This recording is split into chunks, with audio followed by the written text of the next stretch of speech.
Hello everyone, welcome to our YouTube channel, The Legal Playbook. Today we are going to start the next lecture in the series of Indian Constitution. तो पिछली video में हमने citizenship देखा था, इस video में हम fundamental right start करने वाले। तो बेसिक जो प्रोविजंस है उसको स्टार्ट करने से पहले हम ओवरव्यू देखेंगे कि फंडामेंटल राइट्स क्या है। तो आगे हम सब जो यहाँ पे आर्टिकल्स हैं, ईच एंड एवरी आर्टिकल हम यहाँ पे पढ़ेंगे। ओके, तो चलो स्टार्ट करते हैं। अगर आपको वीडियोस अच्छी लगे तो लाइक करें, सब्सक्राइब करें एंड शेयर करें। ओके, तो सबसे पहले हम डेफिनेशन से स्टार्ट करेंगे यहाँ पे। तो फंडामेंटल राइट्स क्या होते हैं वो हम देखेंगे यहाँ पे। तो चलो देखते हैं कि फंडामेंटल राइट्स क्या है। Fundamental rights are essential human rights. क्या है fundamental rights? Essential human rights that are offered to every citizen irrespective of the race, caste, creed, place of birth, religion और gender. Okay, तो fundamental rights क्या है? Essential human rights है fundamental right that are offered to the every citizen. क्या होता है? Every citizen has right of fundamental rights का जो है यहाँ पे सिटीजन को, एवरी सिटीजन को राइट है कि वो फंडामेंटल राइट्स एक्वायर कर सकते हैं। ओके, तो these are the equal to freedoms and these rights are essential for the personal good and the society at large. तो ये हुआ definition of the fundamental right. तो फंडामेंटल राइट क्या cover करता है? All the citizen of India को cover करता है and these are the equal to freedoms and these rights are essential for the personal good. तो ये जो राइट है वो पर्सनल गुड के लिए क्या है? इसेंशियल है। तो चलो आगे देखते हैं कि क्या है। 6 फंडामेंटल राइट्स हमने यहाँ पे पढ़ना है। तो सबसे पहले जो फंडामेंटल राइट कौन सा है? Right to equality.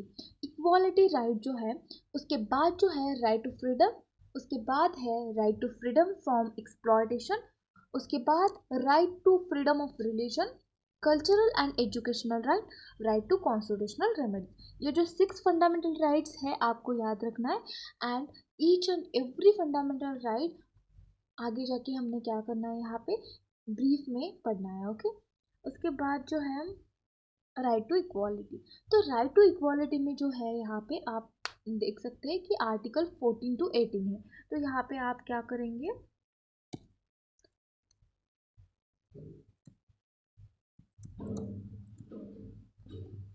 आप लिख लीजिए इसे। ओके, नोट डाउन कर लीजिए। उसके बाद देखो यहाँ पे article 14 equality before law. Article 15 क्या बात करता है? Prohibition of discrimination on the grounds of religion, race, caste, sex और प्लेस ऑफ बर्थ। उसके बाद आर्टिकल 16 बात कर रहा है equality of opportunity in matters of the public employment. तो यहाँ पे equality of opportunity in the matters of what? Public opportunity जो है यहाँ पे एम्प्लॉयमेंट की अपॉर्चुनिटी, उसके बारे में बात कर रहे हैं। Article 17 talks about abolition of untouchability. Article 17 जो है क्या बात करता है? Abolition of untouchability. उसके बाद article 18 talks about abolition of the titles. तो देखेंगे हम आगे जाके कि टाइटल्स क्या, अबॉलिशन ऑफ टाइटल क्या होता है, अबॉलिशन ऑफ अनटचेबिलिटी क्या होते हैं। बेसिक से हम ईच एंड एवरी आर्टिकल हम यहाँ पे पढ़ेंगे। तो यहाँ पे जो आर्टिकल 14 है, यहाँ पे कोई भी यहाँ पे है उसके रिलेटेड जो केस लॉ है, Maneka Gandhi versus union of India का जो केस है यहाँ पे बहुत इंपॉर्टेंट केस है, तो वो भी हम यहाँ पे पढ़ेंगे। ओके ओके, तो चलो देखते हैं कि मनेका गांधी का केस क्या है। तो यहाँ पे हम देखेंगे कि मनेका गांधी का केस की फैक्ट सबसे पहले देखेंगे। फैक्ट समझ में आएगा तो इशू समझ में आएगा और जजमेंट में हम यहाँ पे देखेंगे। तो सबसे पहले फैक्ट्स क्या था? Maneka Gandhi a journalist and the daughter in law of the Indira Gandhi. तो मनेका गांधी जो थी यहाँ पे जर्नलिस्ट थी and daughter in law of the Indira Gandhi की डॉटर इन लॉ थी। was issued a passport under the Passport Act 1967। तो यहाँ पे इशू किया गया था पासपोर्ट एक्ट 1967 के अंडर, यहाँ पे पासपोर्ट उनके लिए इशू किया गया था। इन 1977 her passport was impounded by the government without giving any reason। तो 1977 में क्या हुआ था? जो ईयर है 1977 में जो गवर्नमेंट था वो उसने क्या किया था, इम्पाउंड कर लिया था यहाँ पे, जो सीज कर लिया था जो उनका जो पासपोर्ट था। तो यहाँ पे विदाउट गिविंग एनी रीज़न यहाँ पे उन्होंने नहीं दिया था, और फिर भी उन्होंने क्या किया था, यहाँ पे इम्पाउंड कर लिया था। उसके बाद she was also not given a chance to present her side. तो यहाँ पे जो ऑडी अल्ट्रम पार्टम हम बोलते हैं ना कि नेचुरल जस्टिस प्रिंसिपल, वो भी फॉलो नहीं किया गया था। एंड यहाँ पे एक्सप्लेनेशन के लिए उनके बिहाफ पे कोई भी चांस नहीं दिया गया था। She file a writ petition under article 32 claiming that her fundamental rights under article 14, article 19 and article 21 are violated. तो यहाँ पे जो है ये जो फैक्ट्स थे, इस केस के फैक्ट्स है। आई होप आपको फैक्ट्स समझ आए होंगे। तो नेक्स्ट देखते हैं हम इशू क्या रेज हुआ था इस केस का। जो इशू है, तो इशू क्या रेज हुआ था इस केस में। तो सबसे पहले जो है यहाँ पे whether the right to travel abroad is the part of article 21। Right to life and personal liberty में इंक्लूड होता है, कि जो आर्टिकल 21 में इंक्लूड होता है। आर्टिकल 21 आगे हम देखेंगे। सेकेंड इशू क्या था यहाँ पे रेज हुआ था, can the government impound a passport without giving any reason और चांस टू बी हर्ड। मतलब जो अभी हमने देखा ना, ऑडी अल्ट्रम पार्टम, जो नेचुरल जस्टिस प्रिंसिपल है उसको न फॉलो करते हुए यहाँ पे उन्होंने क्या किया है, उनका पासपोर्ट जो यहाँ पे इम्पाउंड कर लिया है, वो जस्टिफाइड है या नहीं है। उसके बाद थर्ड इशू क्या रेज हुआ था यहाँ पे। थर्ड इशू जो है यहाँ पे, what is the relationship between article 14 and article 19। तो यहाँ पे क्या रिलेशनशिप था वो यहाँ पे रेज हुआ है। आई होप आपको इश्यूज समझ आए होंगे। तो हम जजमेंट देखेंगे। जजमेंट क्या है, article 21 is not just limited to the physical existence. तो article 21 just not for the physical existence, it includes the right to live with the dignity, freedom of movement and personal liberty भी यहाँ पे क्या होती है, include होती है। तो यहाँ पे क्या बोला है, आर्टिकल 21 जो है यहाँ पे limited not the physical existence के लिए सिर्फ यहाँ पे लिमिटेड नहीं है, इट इंक्लूड्स क्या करता है, आर्टिकल 19 यहाँ पे 21 इंक्लूड, सॉरी आर्टिकल 21 है। तो यहाँ पे क्या इंक्लूड करता है, right to live with the dignity, freedom of movement. तो यहाँ पे फ्रीडम ऑफ मूवमेंट जो है यहाँ पे पासपोर्ट में आएगा, एंड पर्सनल लिबर्टी भी होगी यहाँ पे। तो procedure under article 21 must be just fair and reasonable होनी चाहिए, नॉट आर्बिट्री होनी नहीं चाहिए और ऑप्रेसिव भी नहीं होनी चाहिए। उसके बाद जजमेंट के बाद क्या है यहाँ पे, उसके थर्ड पॉइंट जो है, the right to travel abroad. जो ट्रैवल अब्रॉड है वो क्या है, is the part of personal liberty का जो है यहाँ पे पार्ट अंडर आर्टिकल 21 में आएगा। उसके बाद जो है, the passport impoundment without providing a reason and without giving an opportunity to be heard was a violation of the natural justice principle का वायलेशन है। उसके बाद जो है, the court linked article 14 equality जो है यहाँ पे, आर्टिकल 14 का जो लिंक्ड है आर्टिकल 19 से कैसे है। तो यहाँ पे जो है इज एंड आर्टिकल 21 का जो कनेक्शन है, stating they are interconnected and must be read together. यहाँ पे रीड करना चाहिए, टुगेदरली रीड करना चाहिए। ओके, आई होप जो ये केस से समझ आया होगा। तो इस केस का जो है सिग्निफिकेंस क्या है इस केस का। तो यहाँ पे जो है ओवर रूल थी गोपालन केस जो है यहाँ पे उसको ओवर रूल किया गया, AK गोपालन versus state of Madras, which treated each fundamental right separately यहाँ पे ट्रीट किया जाता था। उसके बाद let the foundation for the due process of law को यहाँ पे फाउंडेशन मिला है in the Indian constitutional interpretation. Okay, ensure that the state cannot take away a personal liberty without following a fair and just procedure। यहाँ पे state क्या नहीं कर सकती, टेक अवे नहीं कर सकती है जो पर्सनल लिबर्टी उसको। Okay, introduce the idea of substantive due process in India. तो आप किसी के पास जाके किसी का ऐसे पासपोर्ट जो है यहाँ पे नहीं ले सकते, okay, without giving N reason. तो आपको पहले रीज़न प्रोवाइड करना पड़ेगा, नेचुरल जस्टिस प्रिंसिपल फॉलो करना पड़ेगा। तो यहाँ पे क्या प्रोवाइड है, सब्सटेंटिव ड्यू प्रोसीजर यहाँ पे प्रोवाइड किया गया है। तो आई होप आपको मनेका गांधी का केस समझ आया होगा। उसके बाद हम देखेंगे राइट टू फ्रीडम में कौन कौन से आर्टिकल आते हैं। तो यहाँ पे भी एक केस लॉ है, वो भी हम यहाँ पे देखेंगे। ओके, तो चलो देखते हैं राइट टू फ्रीडम में क्या आता है। राइट टू फ्रीडम में क्या आएगा, आर्टिकल 19 टू आर्टिकल 21 जो है यहाँ पे राइट टू फ्रीडम में इंक्लूडेड है। तो आर्टिकल 19 क्या बात कर रहा है, protection of certain rights regarding freedom of speech etcetera. उसके बाद जो है यहाँ पे ये पॉइंट हाईलाइट किया। ओके, उसके बाद जो है आर्टिकल 20 बात कर रहा है protection in respect of conviction for offences. तो यहाँ पे प्रोटेक्शन दी गई है आर्टिकल 20। तो ईच एंड एवरी सेक्शन हम ब्रीफ में देखने वाले हैं आगे। तो उसके बाद है article 21 protection of life and liberty जो है यहाँ पे पर्सनल लिबर्टी उसको प्रोटेक्ट किया गया। अभी हमने जो मनेका गांधी का केस है हमने अभी अभी देखा है वो इसी में फॉलो करता है। आर्टिकल 22 क्या बात करता है, protection against arrest and detention in certain cases. तो protection against arrest and detention in this certain cases में जो है सेल्फ इंक्रिमिनेशन। तो यहाँ पे आर्टिकल 22 जो है यहाँ पे बात करता है। तो उसके बाद देखेंगे Indian express versus news Indian express newspaper versus union of India 1985। तो ये जो केस है उसके बारे में हम पढ़ेंगे यहाँ पे। सबसे पहले फैक्ट ऑफ द केस। तो फैक्ट क्या है यहाँ पे,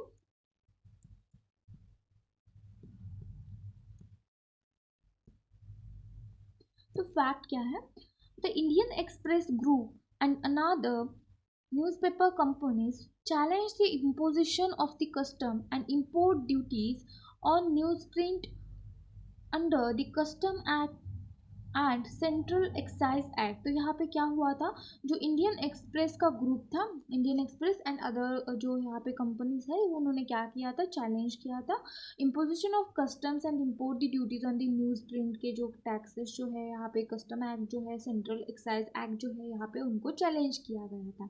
दे claim that levy high duties on the newsprint. तो उन्होंने क्लेम क्या किया था, they claim that levy high duties on the newsprint restricted their freedom of speech and expression under article 19 clause 1a में यहाँ पे क्या होता था, restrict हो रहा था।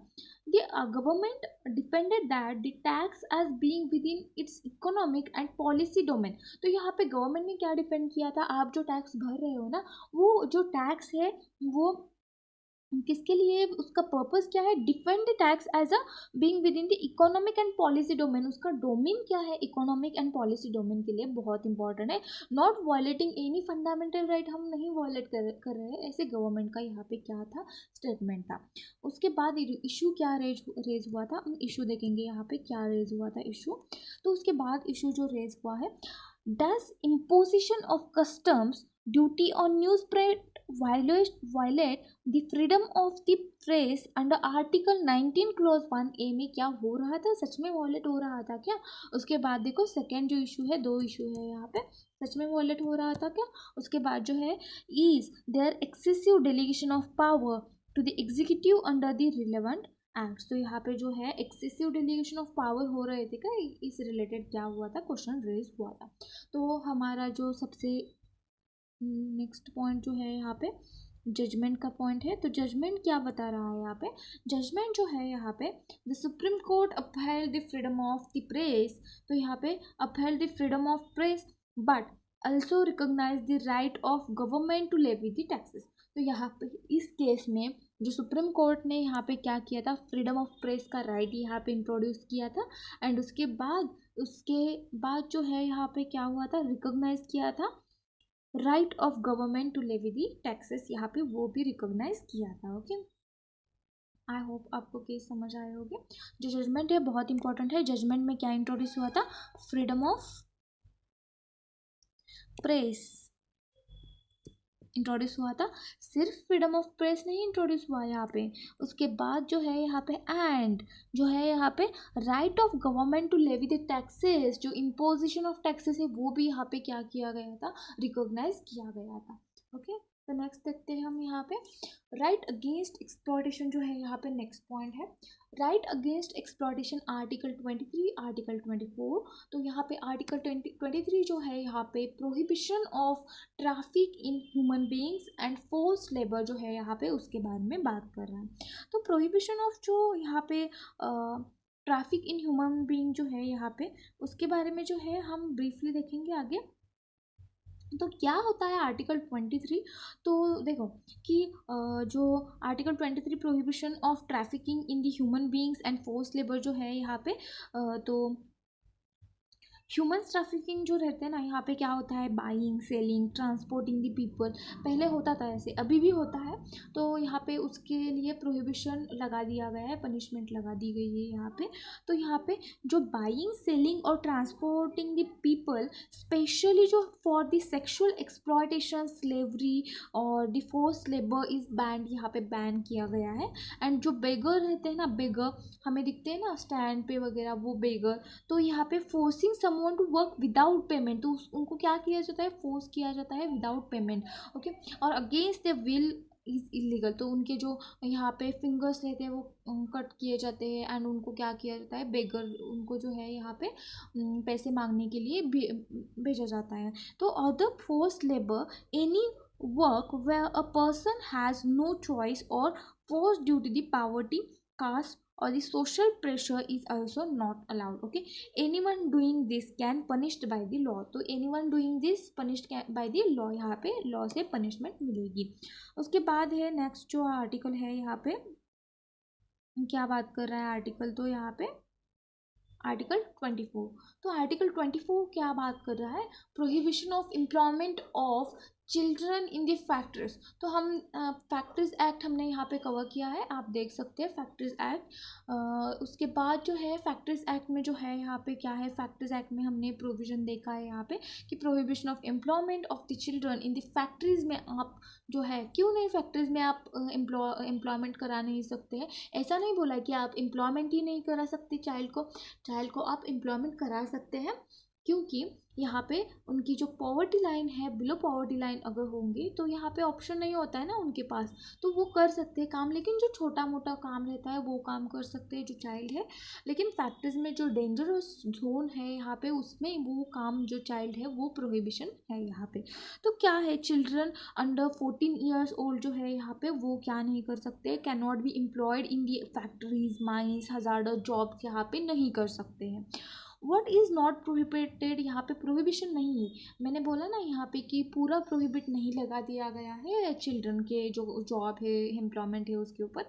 लाइट वर्क जो रहते हैं, like helping in a family business और school homework is not a banned if it is an not hazardous. Okay, उसके बाद नॉन हजार्डस ऑक्यूपेशन जो है यहाँ पे assisting the in the farms homes में be allowed under the condition and laws. तो यहाँ पे जो है इसके लिए जो है वो क्या कर सकते हैं, अलाउ कर सकते हैं।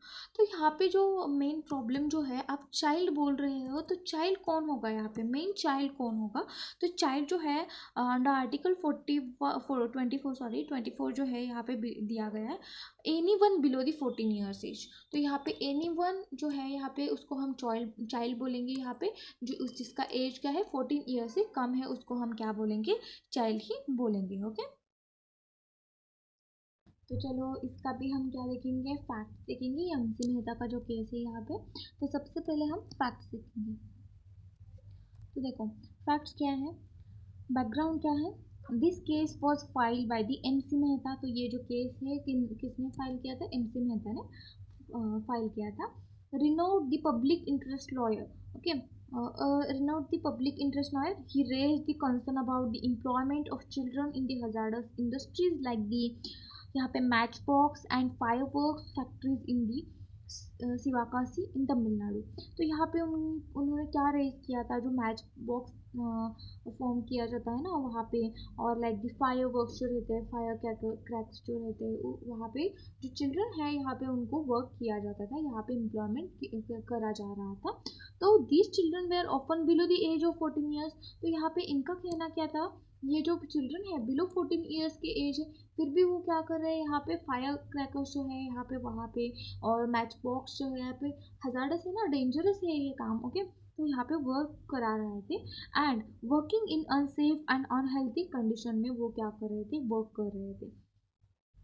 तो उसके बाद देखेंगे हम इशू क्या रेज हुआ था, इशू।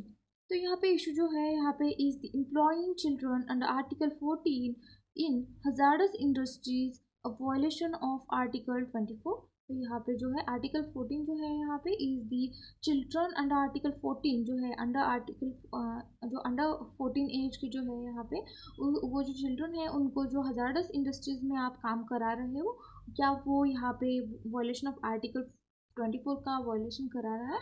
तो उसके बाद जो है what step should the government takes prevent the child labour, तो आपने यहाँ पे कौन कौन से स्टेप लेने हैं टू प्रिवेंट द यहाँ पे चाइल्ड लेबर प्रिवेंट करने के लिए। उसके बाद थर्ड पॉइंट क्या है यहाँ पे issue, what rehabilitation measures should be provided to child labours, तो what rehabilitation measures should be provided to child labours, तो क्या यहाँ पे रिहेबिलिटेशन मेजर्स प्रोवाइड होगा फॉर द चाइल्ड लेबर के लिए।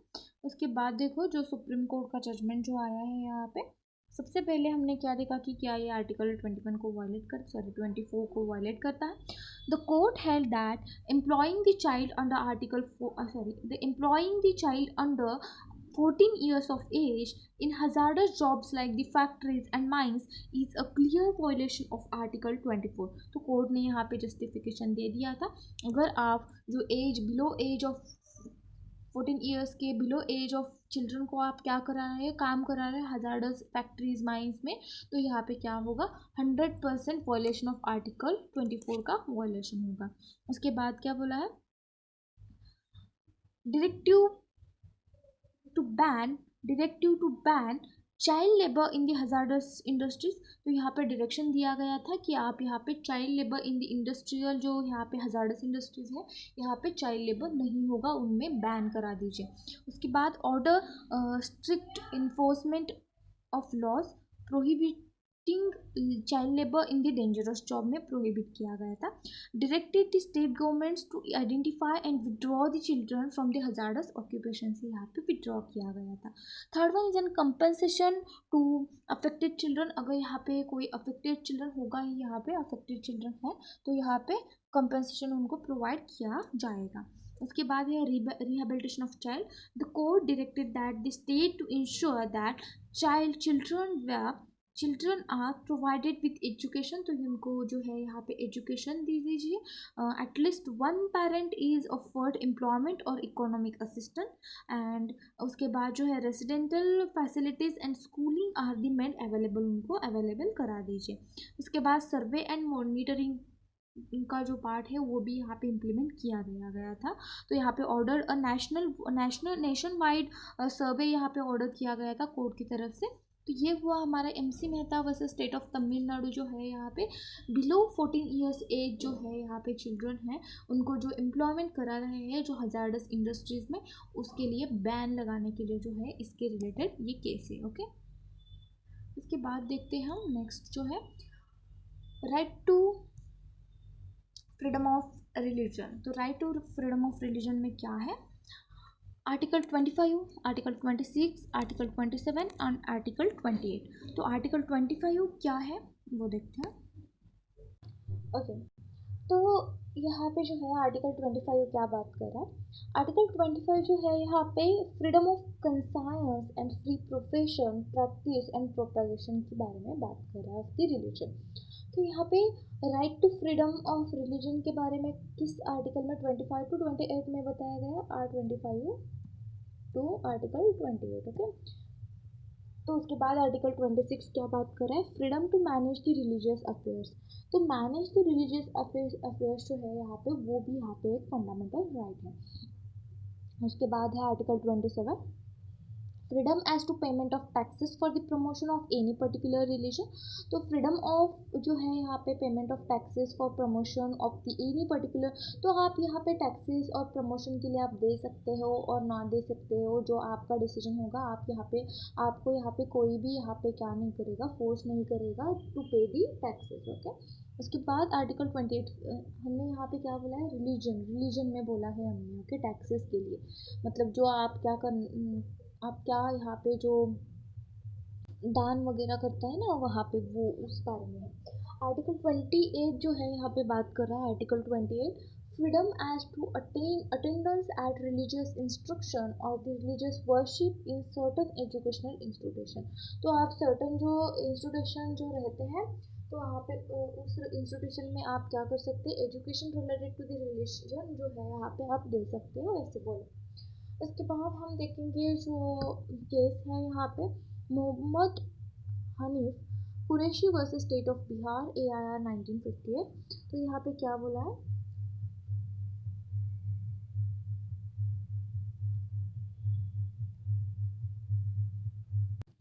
ओके। तो केस देखो कि केस का जो फैक्ट्स क्या था यहाँ पे, बिहार सरकार जो जो थी ना, यहाँ पे बिहार सरकार ने क्या किया था, बिहार पशु संरक्षण और सुधार अधिनियम 1955 जो था यहाँ पे के तहत गाय बैल और बछड़ों की हत्या पर पूर्ण प्रतिबंध लगा दिया गया था। ओके। तो मोहम्मद हनीफ कुरैशी और जो बाकी के जो थे, जो मांस व्यापार करते थे, कसाई थे, जो उसका जो व्यापार था वो उससे ही जुड़ा था। ओके। तो उन्होंने क्या इस कानून के संविधान के खिलाफ बताते हुए ये चुनौती दी थी कि उनका तर्क था कि यह कानून अनुच्छेद मतलब जो आर्टिकल 19 क्लॉज 1G जो है यहाँ पे, जो व्यवसाय करने के मौलिक अधिकार जो है यहाँ पे उसका जो वायोलेशन करता है यहाँ पे। ओके। तो उसके बाद जो था यहाँ पे इशू क्या रेज हुआ था, यहाँ पे जो गाय जो है यहाँ पे क्या गायों की हत्या पर पूर्ण प्रतिबंध अनुच्छेद जो है यहाँ पे आर्टिकल 19 क्लॉज 1G है वो वायलेट करता है। उसके बाद सेकंड जो यहाँ पे क्या हुआ था, यहाँ पे सेकंड यहाँ पे क्या रेज हुआ था, क्या यह प्रतिबंध जो है यहाँ पे मतलब जो रिस्ट्रिक्शन है आर्टिकल 19 क्लॉज 6 के तहत जनहित में उचित प्रतिबंध माना जाता है। उसके बाद जो है थर्ड में क्या यह कानून अनुच्छेद जो है यहाँ पे आर्टिकल 14 जो है यहाँ पे समानता का अधिकार का उल्लंघन करता है।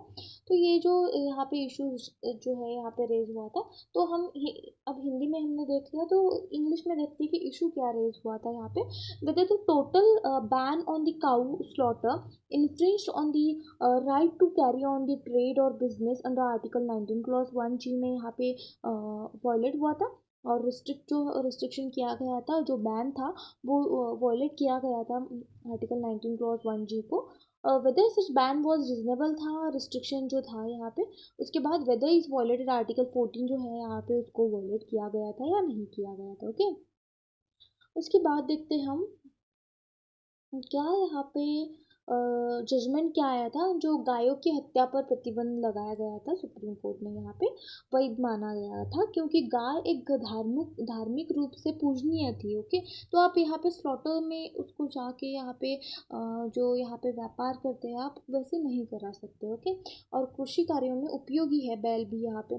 तो यहाँ पे लेकिन बिल्कुल जो बूढ़े या जो अक्षम बैलों और जो गाय और बैल है जैसे जानवरों की हत्या पर भी प्रतिबंध को यहाँ पे अनकॉन्स्टिट्यूशनल माना गया है, क्योंकि ये जो जानवर है यहाँ पे आर्थिक दृष्टि से उपयोगी नहीं है, तो यहाँ पे आप यूज़ कर सकते हैं। तो यहाँ पे कोर्ट ने कहा था कि और जो यहाँ पे काम के नहीं है पशुओं की सक्षम जो सीमित हत्या है वो अनुमित होनी चाहिए, यहाँ पे आपको अलाउ किया गया है। तो ये जो यहाँ पे कोर्ट का जजमेंट आया था, तो Supreme Court upheld that the ban on the slaughter on the cows as unconstitutional, यहाँ पे जो स्लॉटर है यहाँ पे कॉन्स्टिट्यूशनली वैलिड है ऐसे डिक्लेयर किया गया था। Considering the cows sacred and the valuable for the agricultural, के लिए सैक्रेड है, पवित्र है, एंड आप यहाँ पे पूजनीय मानते हो, तो आप यहाँ पे स्लॉटर में कैसे लेके जा सकते हो। ओके। तो एग्रीकल्चर भी यहाँ पे एग्रीकल्चर के लिए भी यूज़ किया जाता है। However, the court held that the total ban on the slaughter of the bulls and bullocks जो है यहाँ पे even when they becomes the useless, तो यहाँ पे टोटली बैन किया गया है, slaughter of bulls and bullocks को भी यहाँ पे टोटली बैन किया गया है, even if they become useless है, old है, unfit है, was unreasonable and violated under article 19 clause 1G में violated है। The court allowed the limited slaughter of bulls and bullocks को, यहाँ पे limited bullocks को that are no longer fit for use के लिए लॉन्गर नहीं है, तो आप यहाँ पे यूज़ कर सकते हैं, ऐसे ऐसे यहाँ पे डिसीजन दिया गया है। ओके। आई होप यहाँ पे आर्टिकल जो है यहाँ पे right to freedom of religion आपको समझ आया होगा एंड केस भी समझ आया होगा। तो चलिए नेक्स्ट यहाँ पे चलते हैं, कल्चरल एंड एजुकेशनल जो राइट्स है यहाँ पे उसके बारे में देखते हैं। तो आर्टिकल 29 जो है बात करता है protection of interest of minorities, and article 30 बात करता है right of minorities to establish and administer the educational institution जो यहाँ पे इस्टेब्लिश के लिए यहाँ पे आपको क्या करता है, राइट दिया जाता है। तो देखते हैं केस लॉ क्या है। ओके। तो सबसे पहले हम फैक्ट्स देखेंगे यहाँ पे। चलो, तो फैक्ट्स क्या है यहाँ पे। ओके, तो फैक्ट्स जो है यहाँ पे, this case is related to the Aligarh Muslim University AMU जो है यहाँ पे इसके रिलेटेड है।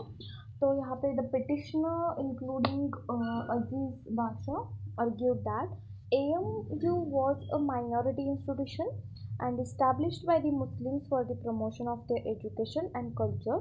उसके बाद सेकंड जो है यहाँ पे फैक्ट क्या था, पार्लियामेंट पास। तो यहाँ पे AMU क्या था, यहाँ पे उन्होंने बोला था कि AMU जो है यहाँ पे माइनॉरिटी इंस्टीट्यूशन, जो ये जो है AMU के रिलेटेड थे, माइनॉरिटी इंस्टीट्यूशन था, established by the Muslim for the promotion of their education and culture. Parliament pass the amendment to AMU act 1951 and 1965 which reduced the control of Muslims over the university. The petitioner claimed that these changes violated their fundamental rights under Article 30 Clause 1 में यहाँ पे violate करता है of the Constitution। तो यहाँ पे rights जो है यहाँ पे वॉलेट होते हैं, ऐसे यहाँ पे उन्होंने बोला है। तो यहाँ पे मेन जो लीगल इशू था यहाँ पे, वेदर दी AMU जो है यहाँ पे इज द माइनॉरिटी इंस्टीट्यूशन है, established and administered by the Muslim community under article 30 clause 1 of the Indian constitution. तो यहाँ पे जजमेंट क्या आया था,